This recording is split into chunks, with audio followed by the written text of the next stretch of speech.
Hello, ate, huwag kang mag-lunch. Baka mamaya kailan 187 at 188. Tsaka, okay po, everyone. Pwede na po kayo umuwi. And I'm here with Kuya. Kuya, anong pangalan mo? Robert? Kung hindi pa kayo nagkain, well, girl, same. Let me show you the time. It's currently 9 o'clock. Hulaan niyo kung anong oras pinag-usapan namin ng mga kaibigan ko. 9 freaking o'clock. Tahay ka sa vlog. Ano oras ka nagising ka? Alas 4 kasi nagtupi ako ng mga aking labahin. Alas 4 ta. Tulog ko pa lang yun eh. Hello guys. Ay, ano pong pangalan nila? Z. Ano pong ginagawa dito? Papasok na ulit sa impyerno. And I'm here with... I'm Kwai. Nakakainis kasi kahit sabay-sabay kami mag-enroll, walang pakundangan, walang paintulot, hindi pwede maging magkaka-section. Ay, ito nga, nag-iisip ako ng bagong name, tatawag sa kanila para hindi na guys. Clover Charm o Cloverberry? Cloverberry. Cloverberry, okay. Ikaw, te. Clover Charm or Cloverberry? Parang mas maganda pakinggan yung Cloverberry. Okay. At this point, hindi ko na alam kung ano pipiliin ko. Kasi yung kaninang natanungan ko, sila mama, sabi Clover Charm. Hindi na pala mapapalitan yung ID namin. Kala ko mababago yung face ko, pero hindi pala. Anong pinaka-embarrassing experience na naranasan mo in your life? Yung umamin sa kaibigan tapos parang mine-maintain namin na walang nagbago pero totoo meron. May isa pa. Ano?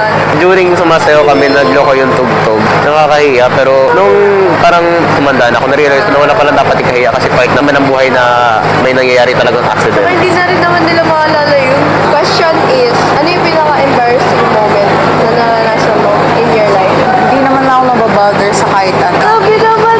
Sabi nga nila, everyone is gonna die and no one is gonna remember you. So, fuck it. Pero sa bagay, yung mga ibang tao, iniisip, nakakahiya, ganyan, daming iniisip na overthink. Pero, hindi end of the day, parang ikaw lang din yung nakakapansin sa lahat ng kilos mo. Oh, ikaw lang din talaga. Okay, Florence is here. Hello guys! Bawal na guys! Ano ba? Hello everyone! Mag-enroll kami for second semester. Yes! Hello everyone! Damn! Nagbago siya. Para na siyang City Hall. Nakadating mo lang din ba, Z?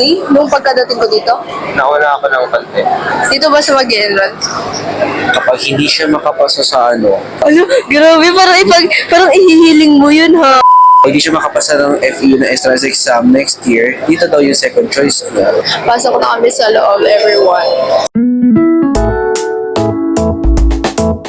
Malapit na siya. I guess I'll be here alone. Charing. Magkasunod lang naman kami, so maybe sabay kami. Titignan ko. 185. 152 and 151. Parang hindi gumagalaw yun. Hello, ate, huwag kang mag-lunch. Baka mamaya kailan 187 at 188. Tsaka, okay po, everyone. Pwede na po kayo umuwi. Everyone, please give us a space for lunch. Ginanon ba naman kami? Wag naman po, okay, wag naman. We're done and hinintay ako ni Z. We're going dito sa SAS. Thank you. Well, lunch break nun sa SAS kasi 12:30 na. So, ayun, wala kami naabutan. And hindi namin natanong kailan i-update yung ID namin. Pero anyway, he'll wait. Pero ako, hindi ko na maantay ng alauna kasi nagugutom na ako, hindi pa ako kumakain. Kailangan ko munang mag-eat. Lalabas na ako na school and I'll see you guys later. I'm with hindi ko kilala. Nandito kami sa favorite kong bilihan ng Okoy. And I'm here with Kuya. Kuya, anong pangalan mo? Robert? Wow, hindi naman nakamay ni Kuya ngayon. Dati kinakamay ni Kuya yan. Dati kinakamay mo yun, Kuya. Di ba di ka napapasok? We got the goods. Yung clip ng mic ko nasira. Hindi ko alam kung paano, hindi ko alam kung bakit. Ganda nung kanta na yun, ah. She coming on the camera. Wasn't na sofa. Hi, Bebes! Hi, Bebes! Wait lang yung mic. Okay. Top from Puma. Face from Mommy. Jewelries from Mama. Sugat from paghuhugas ng plato at pagiging masipag na apo.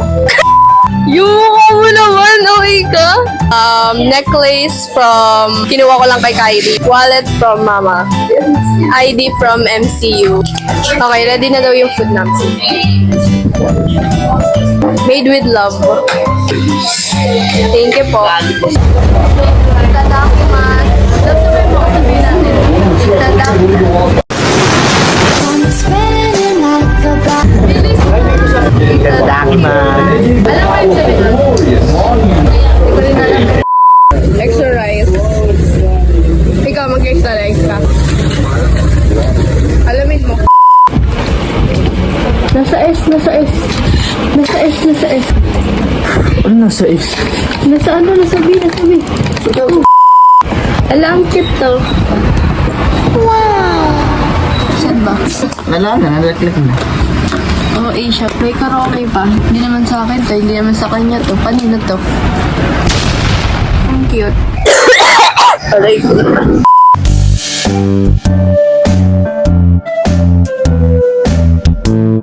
Pumunta kami dun para i-check sana yung nakita ko sa TikTok ng mga anik-anik. Kaso girl, parang tira-tira na lang yung nakita ko dun. Hello!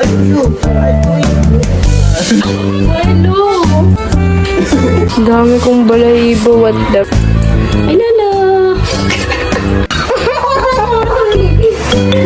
Nakapagbura na ako ng makeup and I almost forgot to do an outro. Now, it's currently 10:31 p.m. Nangangati na kasi kami sa balahibo ni Milo. Manual nga lang pala yung paggupit sa kanya, so hindi siya dinala sa groomer. Kasi kala ni Pops, hindi sobrang kapal yung buhok niya. Dami ko lang ginawa today at pinuntahan, pero parang hindi pa rin pagod yung babae na to. Mind you, 2 hours lang tulog ko. Baka magugas muna akong pinggan bago maligo. That's my last chore. Before you go, nakaisip yung babae na ito.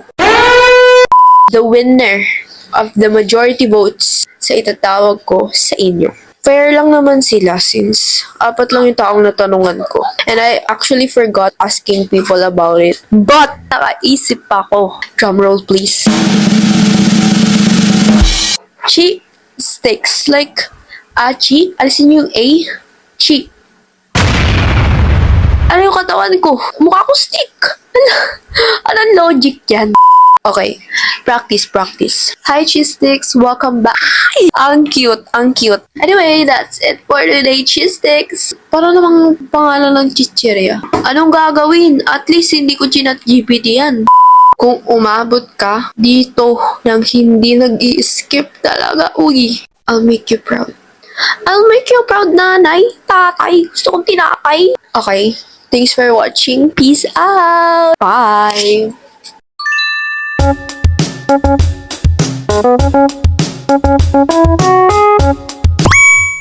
Kasing size pala ng ilong ko yung mic. Siguro na nagpaulan si Lord ng ka-OA yan. Sabi niya, ay, tamaan ko to talaga.